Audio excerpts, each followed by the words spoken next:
গভীর রাতে মেট্রো রেলের নিচে কত চমৎকার নিস্তব্ধতা, অথচ ভোর হলেই এই রাস্তাগুলো হয়ে যায় লোকারণ্য, গাড়ির প্যাপু শব্দ, হাজার হাজার বাস, ট্রাক, রিক্সা, যা কিছু বলে না কেন।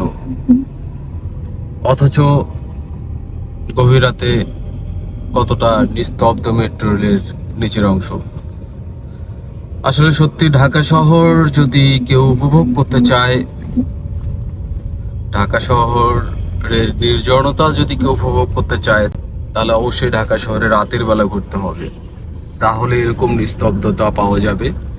তারপরে এত গভীর রাতে কিন্তু এই যে দেখতে পাচ্ছি, এটা হচ্ছে দিয়াবাড়িতে।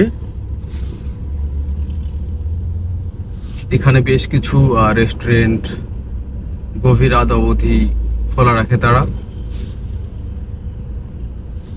যারা ভ্রমণ পিপাসু মানুষ, যারা ঘুরতে পছন্দ করেন, যারা একটু গভীর রাত হলে বাসা থেকে বের হয়ে একটু মাইন্ডটাকে ফ্রেশ করতে ইচ্ছুক, তারা ঢাকা শহরের যে প্রান্তেই থাকুন না কেন, অন্ততপক্ষে এই নির্জনতা উপভোগ করতে গেলে উত্তরা দিয়াবাড়ি আসাটা খুবই প্রয়োজন। কারণ উত্তরা দিয়াবাড়ি যদি আপনারা গভীর রাতে আসেন, এরকম একটা নির্জনতা পাবেন, সাথে পাবেন চমৎকার চমৎকার খাবার। এখানে হাঁস ভুনা, চাপটি পিঠা থেকে শুরু করে অনেক ধরনের মজাদার খাবার পাওয়া যায়।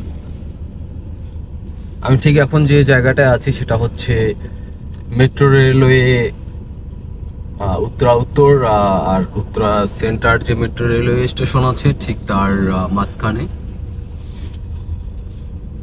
গভীর রাত হলেও টুকটাক প্রাইভেট আর হচ্ছে ছোট ছোট ট্র্যাকগুলো যাতায়াত করছে। আর ঠিক এই যে একটা রেস্টুরেন্ট আছে এখানে, উডনেস্ট, ওরা মোটামুটি অনেক গভীর রাত পর্যন্ত খোলা রাখে। চাইলে এখানে এসে খেতে পারবেন বিভিন্ন রকমের খাবার। আর রেস্টুরেন্টটা অনেক চমৎকার।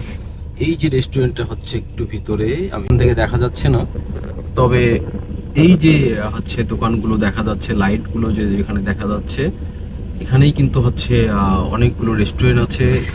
আপনারা চাইলে এখানে এসে খেতে পারবেন, আড্ডা দিতে পারবেন। চা পাওয়া যায়, কফি পাওয়া যায়, আবার হচ্ছে এই যে শীতের সময়ের পিঠা থেকে শুরু করে মোটামুটি অনেক কিছু এখানে পাওয়া যায়। যেমনটা পূর্বাচল নীরা মার্কেটের দিকে যা কিছু পাওয়া যায় ঠিক সেম। তবে পূর্বাচলের চেয়ে এই জায়গাটা বেশি